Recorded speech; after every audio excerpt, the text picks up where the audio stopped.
world keeps lying, but he won't retreat on his quest for truth. Yeah. Truth, quest for truth. They can't stop me, they can't block me. Moving through, got that fire, they can't block me. Quest for truth, breaking chains, making waves. That's what I do.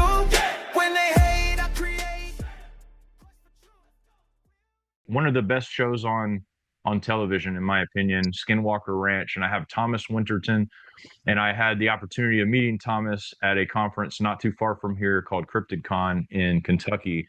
And so I kept his contact, been wanting to have him on for a while, and so now's the time. So we're having him today. Thomas, welcome to the show. Thank you. It's great to be with you. Yeah, I appreciate you coming on. I know you have a ton of things. I wanted to have you at our conference, and I know you were filming for Skinwalker Ranch for the new season. And so I know you have a lot to talk about. I've got some cool things I want to bring up to you and show you that I found that I want your opinion and thoughts on as well. But for people who are listening today from our channel that aren't familiar with you or what you do, can you please just give people a rundown of who you are and what you do? Yeah, so I am the manager of the most famous studied paranormal hotspot in the world, Skinwalker Ranch. And at my heart, I'm a businessman. That's how I came to be at Skinwalker Ranch. The ranch, the history of the ranch goes back, or the lore, this paranormal lore goes back, decades, if not millennia. And it was owned by the billionaire Robert Bigelow, who also owns Bigelow Aerospace. And it's been the site of a lot of paranormal activity that spans a wide range of phenomena, and everything from cattle mutilations, orbs, reported portals, extinct creatures like dire wolves being on the property, UFOs, poltergeist activity, and so much more. And so I've been there now, going on 10 years. I came on in 2016, April of 2016, and I've been managing the ranch for the owner, Brandon Fugel, ever since. So we've been doing a 24/7, 365 investigation where we're just trying to understand the science behind some of the anomalies and the phenomena that we are witnessing. Yeah, and Skinwalker Ranch to me is kind of like, at least this is the way it's been portrayed, as kind of like the holy grail of weird phenomena that's just been going on. And I mean, you guys have been studying it for a while, and like even before that, I remember watching a documentary that I can't remember the guy's name that did it. He's kind of got the grayish white hair, and being really intrigued by that, because I myself have experienced a lot of weird things in different areas, and it's always intriguing to see people looking into this stuff. So one thing I want to know is, how did you get involved with this? I mean, what a interesting opportunity. Yeah, my involvement with the ranch is one of those things I look back on, and it's really made me question, if there's such a thing as coincidences and fate. Because back in 2016, I was a business owner. My wife and I owned a couple small luxury boutique hotels, and I was focused solely on business. I have to say, nowhere in my background had I ever been interested in the whole science fiction or paranormal space. Never watched Star Trek or Star Wars until I was well into my adult years. And so my focus was really business. And it was on a Sunday in April of 2016, first week there. And I actually had a guest from my hotel call me. I happened to be at church with my family, and they called me and said their TV wasn't working.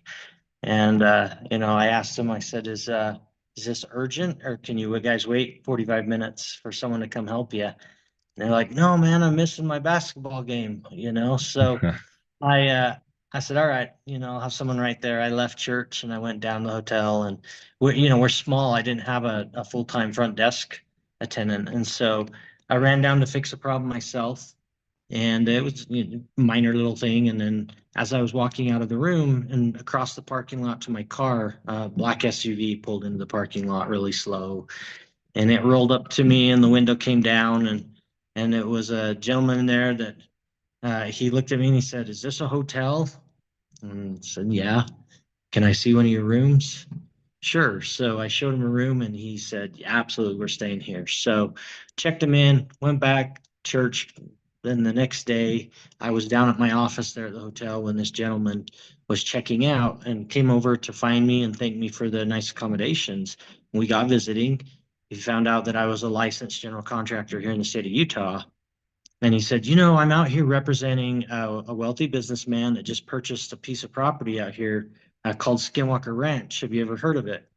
Now, growing up in the Uinta Basin, I was well aware of Skinwalker Ranch. I mean, it's been the source of many, many rumors around town and legends and all kinds of crazy stories. So, even though I wasn't in the paranormal, I was well aware of the craziness that had been reported. And at this time, Robert Bigelow had owned it, and there was all kinds of, the saying around town is that there was site of secret government operations, and the Pentagon was in there, and NASA. So I'd heard all kinds of stuff, and he said, since you're a licensed contractor, we just barely bought this. This is my first trip out here. Would you mind coming out and doing a property inspection for us and looking at the facilities? And so for me, this businessman happened to be Jim Morse, who anyone that's watched the show will know. Jim's the gentleman that he's not on a lot, but he wears a Pendleton vest. And Jim was the one that brought me on the ranch, and came onto the ranch, found it in a very sad state of disrepair. And there was some items that needed immediate attention, some black mold that was growing in the caretaker's house, a septic system that was failing, a few things that needed to be addressed immediately. So I took the lead on that and got those items taken care of and fixed. And Jim consequently took me out to Salt Lake, introduced me to Brandon, and we hit it off. And he asked me if I just, since I was a local and I had the ability, he just said, would you run it for me? So I've been there ever since, and never dreamed in a million years that it would have turned into what it turned into. If I'm being honest, my excitement to go out there was kind of twofold. One, just the opportunity to go out to this mysterious place that the public had been shut out. Just the exclusiveness of it.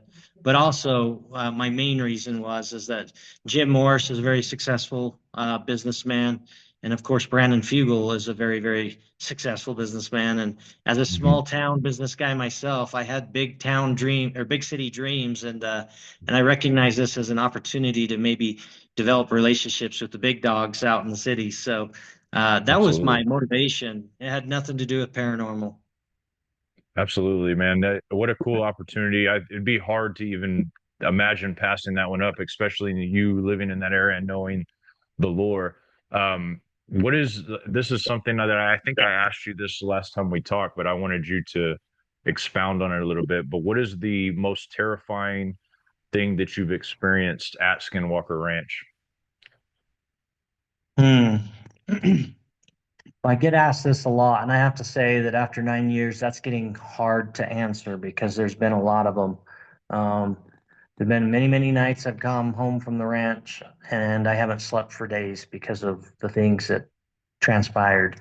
Um, but I think maybe the most traumatic one, and I've since divided it up because now I've got a whole bunch of buckets. I've got the most disturbing, the most terrifying. I try to break them down that way, but as far as terrifying, I think the most traumatic one was the one that first caught my attention because I came onto the ranch as pretty much a total skeptic. I really didn't buy into the whole paranormal, thought it was all BS. And, I started having experiences immediately. My first time on the ranch doing an inspection, I had an experience in the ranch house. And I would explain them all away. And, oh, it's probably just this or just that. Um, but I had a event in the summer, for summer, where the caretakers called me one night just terrified. It was about midnight, and they were woken by somebody throwing something against the front of their house. Sounded like they were throwing a basketball. She called me. She said, "Tom, somebody's outside." Now, this couple was elderly. They were in their 70s, and I told them, "Lock the doors, stay in. We'll get security, and I'll be there in a sec." So I raced out there and rolled into the yard. And the first thing I recognized was that I had been there several hours earlier with Jim Morse, and we had visited with the caretakers. And on our way out the door, there's a little flower planter right there to the right as you walk out. And I happened to look there, and there was a basketball sitting in that planter. And it struck me as odd because we don't have a basketball court on the ranch. There's no kids. This elderly couple's definitely not out there shooting hoops. And so it just seemed kind of an odd item to be sitting in the flower planter right there, but I didn't give much thought to it until I rolled into the ranch late, around midnight. It's a very dark night, and there's the basketball sitting in the middle of the yard. So it had definitely moved from where it was at in the planter. So I assumed that we were dealing with some high school punks that were just out there bored and causing problems. I went in to the command center, grabbed we Brandon had just purchased a 35-40,000 FLIR camera, thermal imaging camera, as well as state of the art white phosphorus night vision. I grabbed them. I did a total sweep of the place. I looked everywhere that you could possibly hide a body, and I couldn't find any signs. Not only could I not find anybody, I couldn't find any footprints or anything to indicate that anybody had been there. And so I assumed that as I was coming in, maybe the pranksters that had seen my headlights coming and had got on the road. The road continues across the ranch towards the west, and I thought, oh, they probably ran across the other side when they saw my headlights. So I got in my vehicle and I started to drive across the ranch really slowly. I had my windows down. Again, it's summer night, just creeping across in my Yukon, and I had my shotgun kind of leaning out the window, holding it with one hand, and I was scanning the horizon with the spotlight with my other hand, and then just kind of slowly driving with my knees. And I rolled down into this spot. We now call it the triangle, but at the time, to me, it was nothing. I just rolled down off the canal there when I heard a very clear voice tell me to stop, don't go any further. And I don't know why, like that didn't seem odd to me. I didn't really give it any thought at the time. I just stopped the car. I got out. I blasted a few shots off up into the rocks, hoping to see some punk jump out and start running, and nothing. And so I decided, you know what? They've heard the gunshots. They've seen my lights sweeping. They've seen the activity. Whoever's here is long gone. So I went back, told the caretakers, they're gone. Take care. Call me if they come back. Fast forward 6 months. I'm back at the ranch late. I arrived. It was like 11 o'clock when I got there. We had had a massive snowstorm earlier in the day, and I had driven out with my pickup and my gooseneck trailer with my skid steer on it to plow the snow. And so I unloaded out at the entrance by the turnaround where the sign's at, and I started to plow. Took me a couple hours. The snow was so deep, it took multiple passes back and forth on the road to get the snow cleared back far enough. I got all of it plowed down to the ranch house, about a half a mile's worth, got the driveways, everything. And then I decided, it's a peaceful night. I'm wide awake. It was snowing lightly. I had my earbuds in listening to an audiobook, and I was wide awake. And I thought, I'm just going to finish plowing this all the way over to the other side of the ranch so that we can get security back and forth easy. And I began to plow the snow. And as I rolled down into that exact same spot that I'd been 6 months earlier with those trespassers, I heard a clear voice that said, stop, don't go any further. Now, if you'd asked me the first time it happened, it sounded completely audible. I thought I heard it with my ears. In this case, I was in my skid steer and I just kind of turned around and started heading back to the command center. Didn't give it any thought. I'm making my second pass. I get over the command center. I turn around and I'm making my third pass back over the triangle. And now I've kind of tuned out my audiobook and I'm thinking about this voice. I'm thinking that couldn't have been an audible voice. I had my earbuds in. The machine's making a lot of noise. The snowplow's making a lot of noise. you could have been 2 feet away from me and yelled, and I wouldn't have been able to hear you. And so the fact that I'm hearing this clear, audible voice tell me to stop, don't go any further, really stuck out to me. And I was like, okay, that proves that the voice is in my head, and I don't listen to voices in my head. So when I got to the triangle, I just kept going, and I just Mm. kept plowing. I only traveled another 1 or 200 feet at the most when all of a sudden I started to have a severe physiological reaction. My hands started to shake. My muscles started to contract extremely tight. I had an overwhelming fear overtake me, and I was shaking so bad and so terrified I could barely control the machine. I turned it around and started making my escape. Got out to my trailer out clear on the other edge of the property, and by that time, I mean the skid steer moved so low but so slow, and by that time, I was so terrified. I didn't even slow down when I hit my trailer ramps, and I almost overshot the trailer. I Mm. bailed out of skid steer. My chains are still only chained to one side of the trailer. My ramps are still down. The machine's still running. The headlights are still on. And I didn't care. I just jumped in my truck and I gunned it. I Mm. wasn't even in my right state of mind. And I drove all the way out to the main road, turned on the main road, and headed towards Fort Duchesne. Before I finally stopped, I jumped out long enough to throw my ramps up and throw the chains on and turn the machine off. I didn't chain the machine down. I didn't have the required motor skills to even get the chains back through the Mm. machine. I just boogied for home. I ran in, jumped under the covers, and I'm sitting there shaking so bad. My wife woke up and she's like, "What's going on?" And I couldn't answer. She just assumed that I got so chilled out there plowing snow that I just had full body chills. But I continued to shake uncontrollably for the next 12 hours. It was well into the afternoon of the following day before that wore off. And I don't know what it was. I had no control over it, but it was extremely terrifying to think that I'd never experienced fear or terror that like that. And that really is kind of one of those moments on the ranch for which I couldn't just easily explain away what just happened, right? And so it kind of forced me to start coming around to the idea that there was something happening there that was unexplainable. You mentioned the triangle area in a lot of your guys' episodes. This area has been associated with very strange things. One of the things that you had mentioned in your presentation was the drones being, I believe this is the same area, correct me if I'm wrong, but they were flying. You had multiple drones. I can't remember exactly how many. And you showed in this video that they all just kind of started dropping out of the sky. And there was other weird things associated with that. Is that normal for this area all the time, or is this just random when you guys are testing, or do you guys just never go to that area?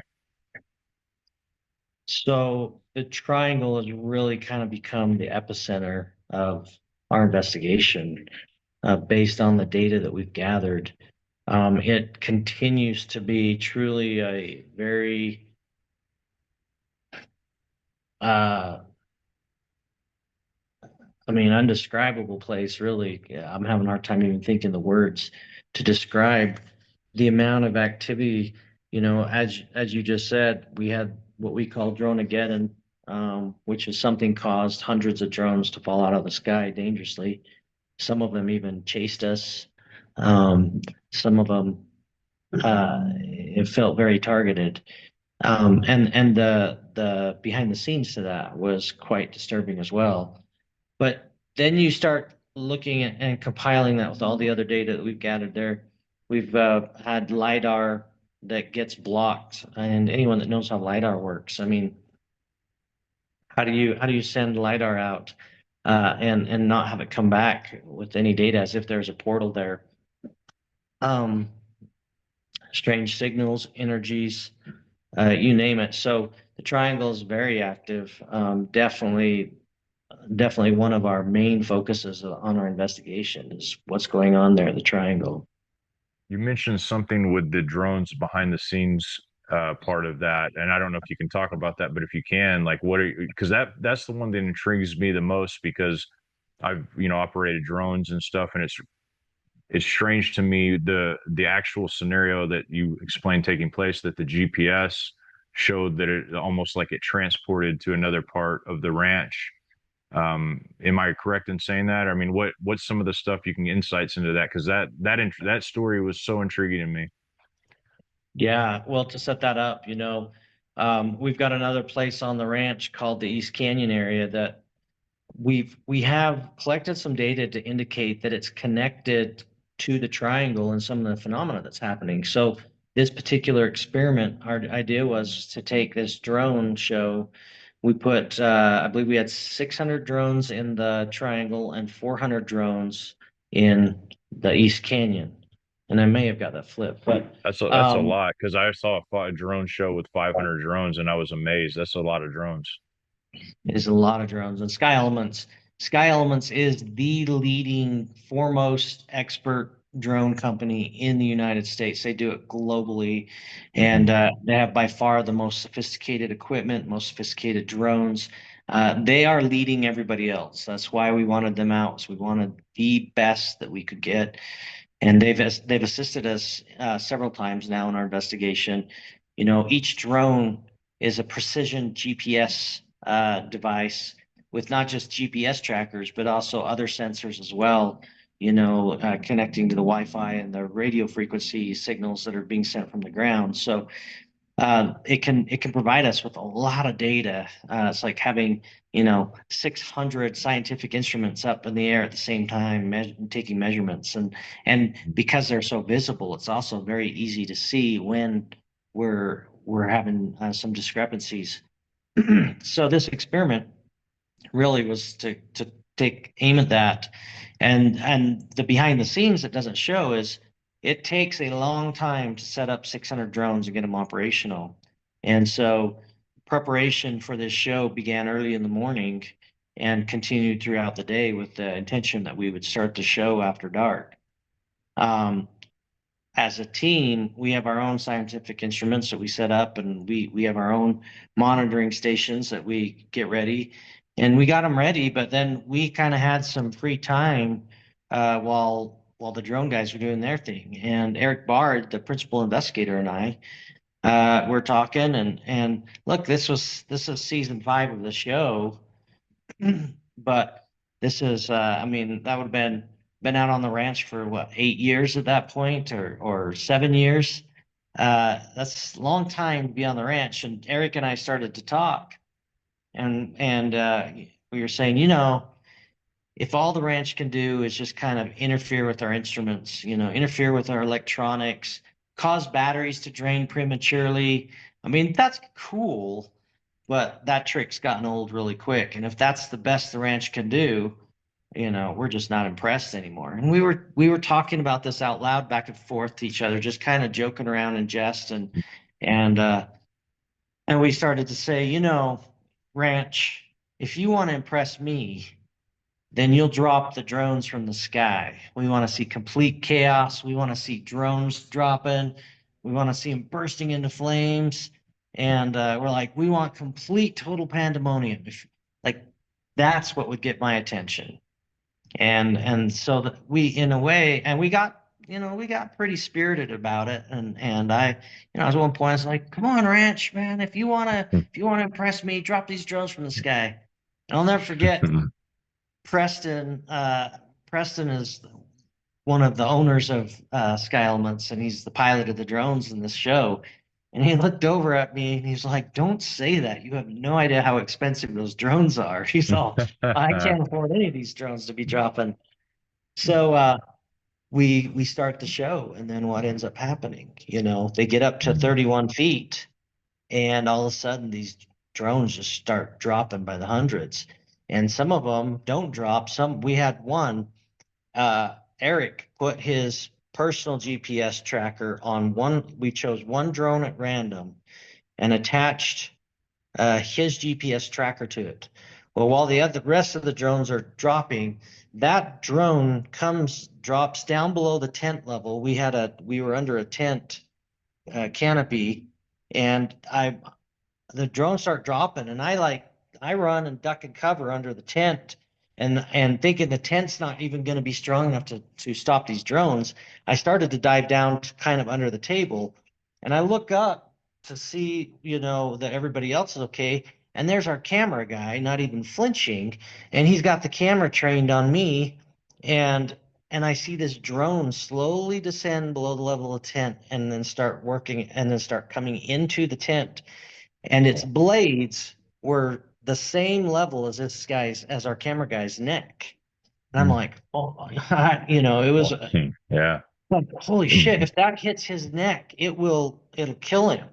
And so I jumped back up. I had like this canvas jacket, this Levi jacket that I took off, and I like used it to force the drone to the ground and then beat it out to get it to turn off. And that And drone that came under the that's the kind of guy you are too. But a lot of people don't know this. But at the conference, I noticed somebody had I don't know what happened exactly. I could hear that in the distance somebody had fallen out, and you were like the one, man. You were running to take care of these people. So, is that part of your background too? Just not to interrupt, but I just have a gift. I think it's just an innate ability. I've been on the scene of several very traumatic accidents, and I've been witness to some traumatic events, and I don't know why, but at least in the past when those events have occurred, it's almost as if things slow down Mhm. um, for me. It's like everything's in half speed. And so I'm able, like, I don't know why, my mind just kicks in and says, okay, you need to do this, you need to do that. And so for me, when the trauma kicks in, time slows down for me. And I'm grateful for it because it's made me very effective in some very scary situations. Figured you But had yeah, prior military training or something. You were ready to rock, man. Like you were the one on action. But anyways, go ahead. I'm sorry, I didn't mean to cut you yeah. off. I just Well, was curious. I did take 12 years of martial arts, so I am a There second you go. degree black belt martial artist, and maybe that What kind of training is what did it. I don't know, but what do you jujitsu? What do you do? Shotokan, Shotokan. Okay, very cool. yeah, yeah. So, So I mean, it was a crazy night, but that those drones they have three built-in geofences, and what we diagnosed later is we started doing the forensics on this huge mishap where that saw hundreds of drones fall out of the sky, not just here in the triangle, but also over in the East Canyon. Um, mm, there was a couple weird the drones over in the East Canyon literally chased Travis and Caleb or Travis and Bryant outside of the geofence area.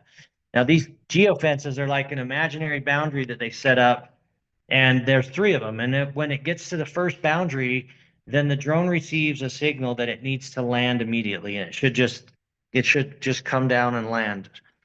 If mhm, it hits the second geofence, uh, the first one, it tells it to go back and land at home. The second one, it just gives it the instruction to land right where it's at, controlled. And if it hits the very outer boundary, it gets the signal, just it cuts the power and it just drops. mhm. The interesting thing is that we had these drones running all outside of the geofences, but for whatever reason, the ones that fell from the sky and dropped, when they got up to that 30-foot mark, they received a GPS heading that made them believe they were a half a mile away over in the East Canyon, which put them automatically outside of that third geofence, and it cut the power and they dropped.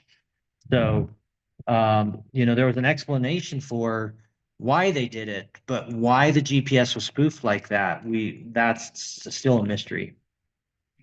No, I was in Lebanon about a year ago, and when I was in Tripoli and we were traveling from Tripoli, somebody was messing with the GPSs there too, to where it would route you different ways through checkpoints and all of that. And I wonder, like, so I think I remember you talking about this. Maybe it was all in my head, but you were talking about how some of the drones had different countries' global position satellites, and maybe they were affected differently. Is that true, or am I remembering Yes. something false? No, that's correct. As we were doing the diagnostics on this event, the one thing that stood out to us is that every single drone, without exception, that fell from the sky, these are the drones that had the GPS error that led them to believe that they had suddenly jumped a half a mile away. They were only operating off of the US and the European GPS systems. Um, the ones that stayed up in the air, albeit they still crossed the geofence, but they didn't crash, are the ones that had all four GPS systems, which includes the US, the European, the Russian, and the Chinese. So we found it very interesting that the drones that had the Chinese and the Russian GPS sensors did not fail, and the Mhm. ones that didn't were the ones that dropped. So it's got some scary implications when you think about that. You know, Yeah. if what about the Chinese and the Russian? And we don't know. It could have been just the Chinese or it could have been the Russian. We're not sure. All we know is that ones with those two systems stayed up, and it leads you to ask the question, what's different about their GPS system than the US and the European one? Absolutely. That was something that just struck me as a very weird coincidence. Let's put it that way. Man, when you think about the structure under the ground, I don't remember exactly the conclusion to that. If you guys ever came to a conclusion, um, but what does your gut say is there in all of this thing? Like, what does your gut say? I know that there's all kinds of different ideas it could be. I mean, obviously, it could be some kind of spiritual thing. It could be a physical thing. It could be a technological thing. It could be a foreign entity or whatever. But what does your gut tell you? Not what everybody else thinks, but what does your gut tell you? Well, just because there's so many things out there, first I need to clarify with you. Are you referring to the object that we found in the mesa, or are you referring to the other anomalies that we are seeing underground elsewhere on the ranch? So I noticed that, okay, so one of the biggest things was you guys found the anomaly under the ranch. That was one of the first things. And then you drilled into the side of the mesa, and your drill pretty much was welded together, but also cooled at the same time, which was very strange. But you've had other anomalies. I mean, what do you think is what it is, man? Is it a foreign entity, or is it a supernatural? What is this? Well, I'll start off by saying that I'm a firm belief that it's artificial. So whatever's in there is not natural. Um, the list of items that we have pulled out of that mesa is incredible. We've pulled out large quantities of very, very thin, uniform manufactured metal that it has a different makeup on one side than on the other. It's about the size, it's about the thickness of card stock. Hmm. We've pulled out uh, magnetic or what seems to be river stones that are magnetic. We found some green jelly that had char in it and remains of plants for which University of Utah dated back to wetlands here millions of years ago. And in the same in the same goo that the plant species was in, we're finding pieces of charcoal as if something was burned in this wetland. We recently, season 6, has just, we pulled out what appears to be ceramic. Uh, and This ceramic is 100% artificial. There's no way it's natural. Um, and so when you start making a list, we found a 1964 nickel in there. Now, I'll tell you the hardest thing I have about this whole exercise is when you look at the amount of things that have come out of that drill hole, the idea that a 7-inch drill bit drilling blindly in there, trying to just bore up to the top, would hit the exact spot that this stuff is in. The ceramic, maybe there's a lot of it in there. The metal, maybe there's a lot of metal in there. But to hit this 1964 nickel, I mean, statistics would tell you that that would mean that there's millions and millions of nickels in that hill to be able to hit that one, right? Hmm. So our archaeologist has indicated that throwing a dated coin in is a standard technique, standard order of operation for an archaeological dig when they're ready to cover it back in. They'll throw a coin in with the year. Um, if So that's the that tells case you that here, somebody might have actually excavated that in 64. Is that what you're thinking? well, it definitely gives us a time range to go look at. And interestingly enough, when we go to the U.S. Geological Surveys, the surveys stop in 1963 and pick up again in 1969. So there's a 6-year period there that there are no records. As was just shown on the show, um, when Travis did an analysis pixel by pixel with using AI, the AI's opinion was is that the 1960, I can't remember which image, I get them mixed up, but the images have been doctored. Hmm. All right. So it does lead to the question, is what's inside the mesa part of some kind of government cover up?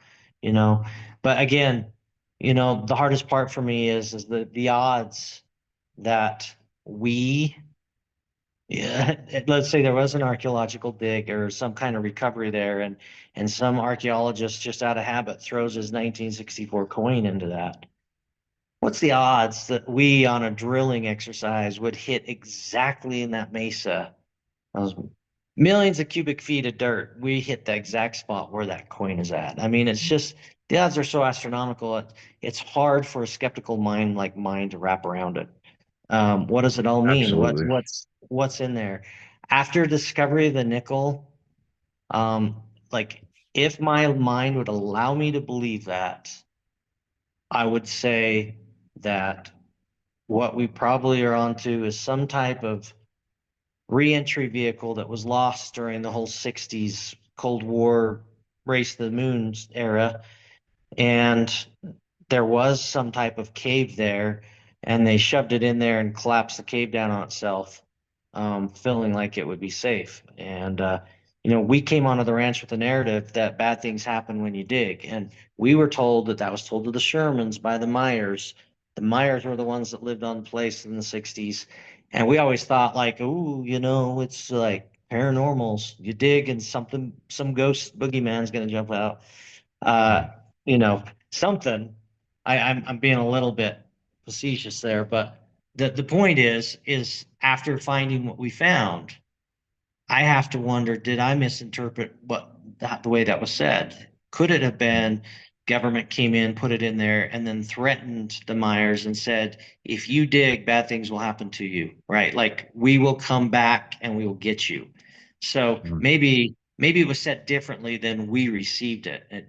It definitely leaves a lot of questions, but Absolutely. so my personal belief right now, that's something I can kind of wrap my head around that maybe there was a reentry vehicle that came down in rural Utah, and rather than try to ship it out, they just shoved it in the mesa and used some dynamite to drop the cave, and there you go. Because we do have some very credible witnesses that claim to have been in a cave in that location, back when they were kids back in the '60s. So Yeah. there is some evidence to suggest that, and that's probably what I would go with right now.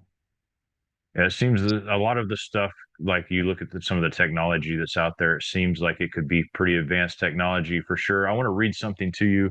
I did a presentation and it was about AI, and I want to read this because I was curious. I asked Grok this question. I'll read the question to you. It says, how would you ensure that technology could reach a point that you were able to interact again one day? And this is under the assumption that the end of the world is taking place, it's going into hiding, and it wants to reemerge someday. So here's the 5-step plan that it gave me. It says, I would etch durable, universal symbols into stone, like geometric shapes and binary patterns, to convey fundamental principles of computing and technology.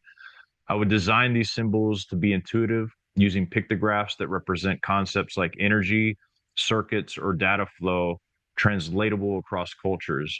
I would incorporate the symbols into resilient structures like pyramid like architecture to ensure they survive environmental and societal collapse.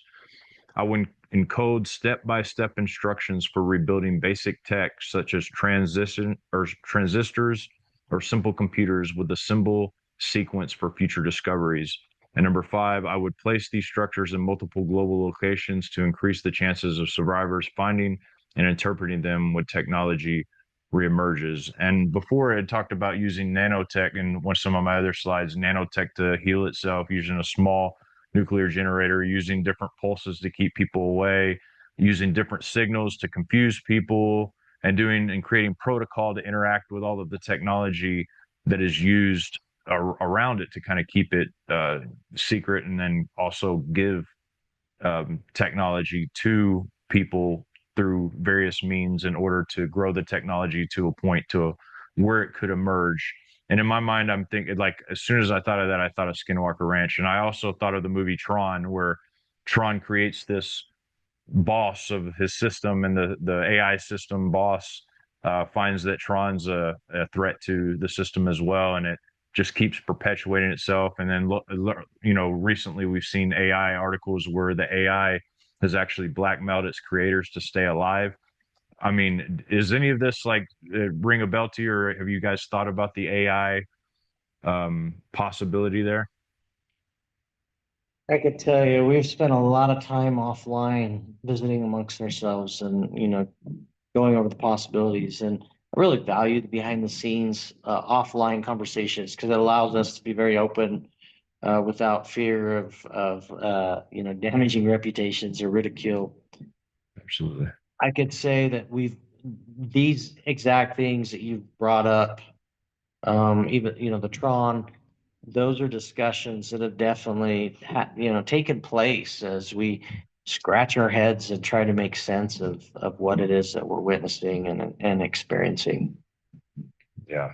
It reminds me of I can't remember what I think when I say it's like a Nag Hammadi library text where kind of this entity is created to rule the realm, and it just ends up I mean, it's just like the movie Tron. It's basically the story of Tron. And so you just have to wonder how advanced civilizations were prior to this. I'm a Bible, I believe in the Bible, and I look at Genesis 6, and when you see the sons of God came to the daughters of men and had children, the same were mighty men of old, men of renown. And then you see like the book of Enoch where they taught the children of men all of the different technologies. And you look at men like Tesla who claim to receive this technology from the air, basically through certain things. It's just, you wonder how much of that is real through all of that. Before all this, you probably didn't even think about any of those things. Has this changed your thoughts on the spiritual at all? Yeah, the last 9 years have really fundamentally changed the way that I view the world, the way I interact with the world, um, my beliefs in the world and its operations, I guess. Um, I still consider myself a spiritual person. Grew up very religious, something I'm grateful for. But now I definitely am a believer in a higher power. But yeah, I mean, the ranch and what I've witnessed, what I've experienced has definitely changed the way I think about things, all the way down to my core beliefs for sure. Mm. In what ways specifically can you mention that have just like kind of shifted your ideology a little bit? Um, If you're one of comfortable sharing those things, yeah, I know a lot of people really hate to talk about those things because they can cause people to be like divisive over it. But I'm just curious. yeah, I'm less worried about that. I think for me, the hard part is accurately communicating what it is that finding the right words to accurately communicate. I've attempted before with, family or friends, close loved ones, and I always walk away feeling like, man, I butchered that. And it causes me a lot of self-reflection on like, you know, they say that if you understand something well, you should be able to communicate it in a third grade level, right? And if you can't explain it at third grade level, you don't understand it.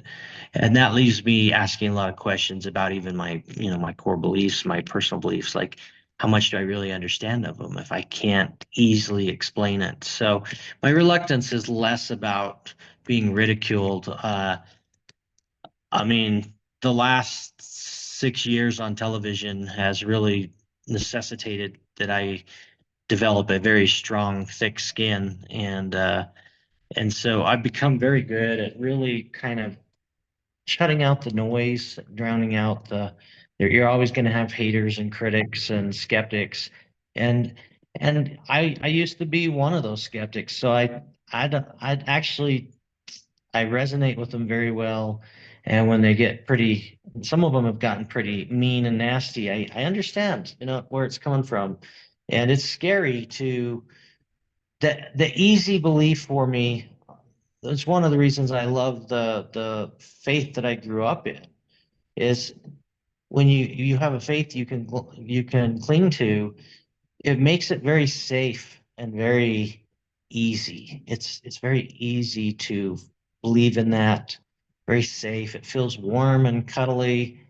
And when you come across, when you have life experiences and you witness things that challenge those beliefs, if you decide to go ahead and say, well, I'm going to be intellectually honest about this and just look at the data and take the emotion out, and what does it tell me? Where does it lead me?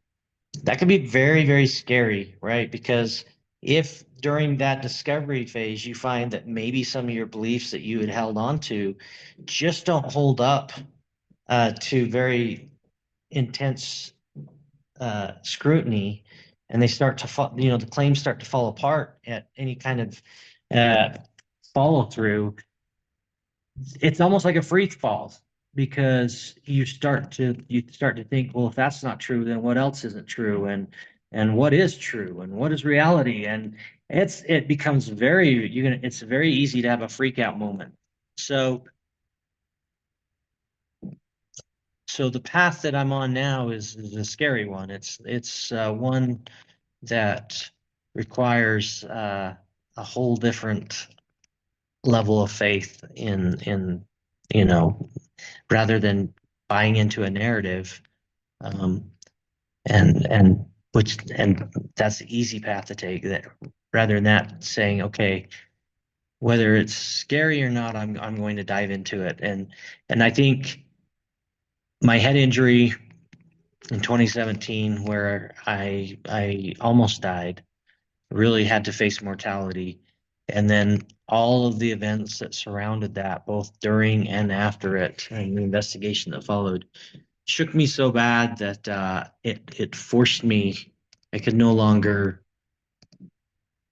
I couldn't reconcile my beliefs with what I had just been through, and I couldn't sleep with that kind of dissonance inside of me. And it forced me to finally accept, you know what? I may not understand it all, but I do understand there's a lot more to this world than we understand, and I have to accept the fact that there's unexplainable things out there.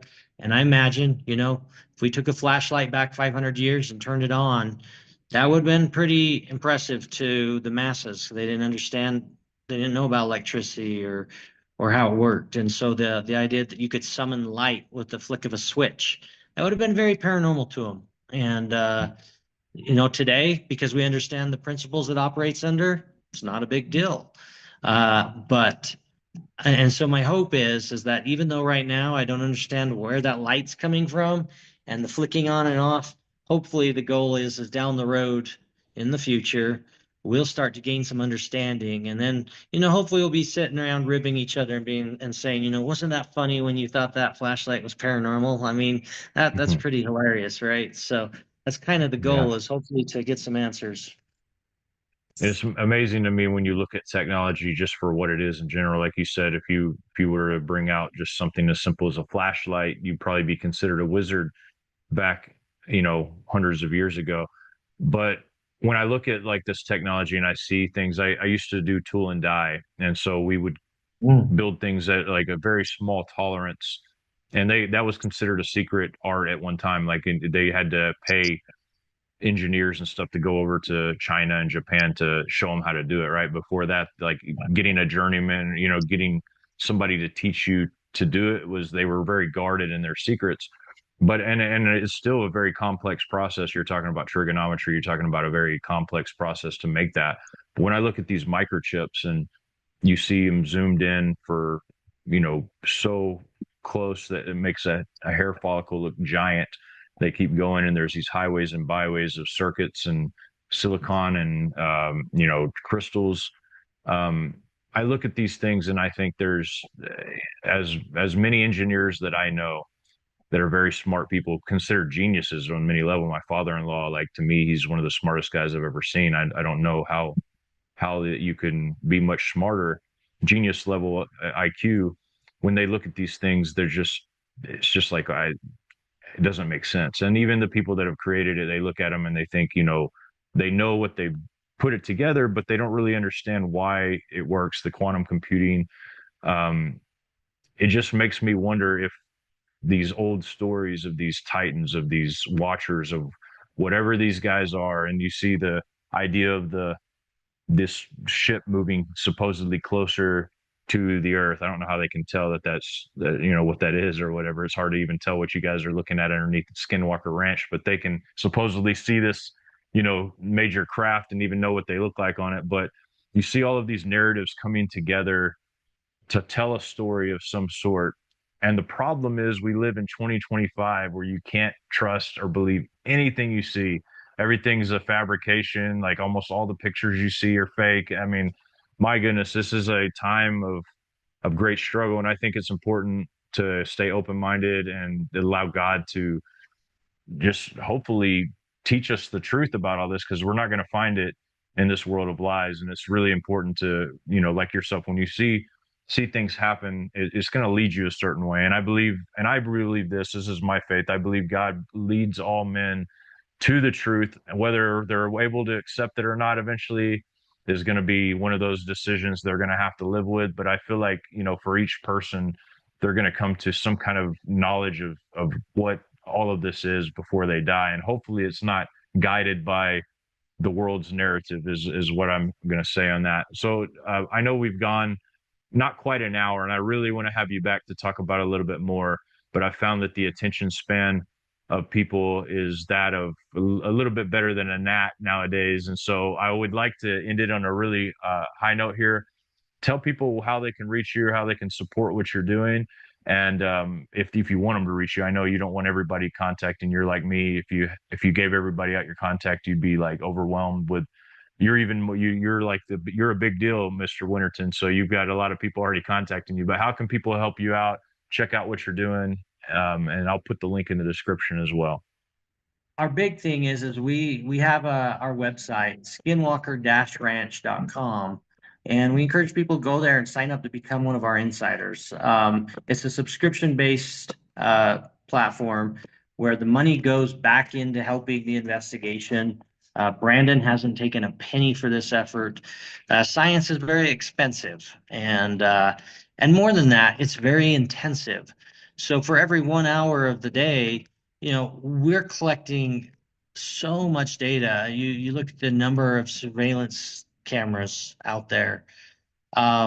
Sure, we are employing AI to help us quickly scrub through data. Eric Barr, the principal investigator, has created unbelievable software to help us comb through this, but nothing beats the human eye. And so our insiders are able to go in and have access to live feeds from the ranch, as well as so much of the data that where they can help us. Our insiders have helped us catch so many events that we would have missed otherwise. So that's one way they can help, is become part of our insider team. And they could check us out at our website. My wife has a website, melissawinterton.com. She's a meditation expert, is doing amazing things with sound and frequency, and go look her up and check out the cool things she's doing. But and we've got a cruise coming up in January, so we're inviting everybody to come join us in the Caribbean, and we'll get over the Christmas hangover together, January 4th through the 11th. So we're going to go cruise through the Bermuda Triangle. So people can check that out as well. So Fantastic. That sounds awesome, man. And like I said, we'll have you on hopefully again here whenever you get an opportunity. I know you're very busy, and but I would love to talk to you about more things. There's a lot of stuff I didn't even get a chance to get to, but I know that it'll make for an awesome conversation next time. So I want to thank you, Thomas, for coming on, and I appreciate all of your insights into what we're looking at here. It is, and I would love to one day. This is a dream of mine, and if you can make it happen, I'll give you a big high five. But I'd love to see Skinwalker Ranch. So, if that ever can happen, I would give you the biggest high five ever. I know that's a big, I know that's something you really need, but there we go. The world But keeps thank you lying, so but much, he man. won't retreat on his quest for truth. Yeah. Truth, quest for truth. They can't stop me, they can't block me. Moving through, got that fire, they can't block me. Quest for truth.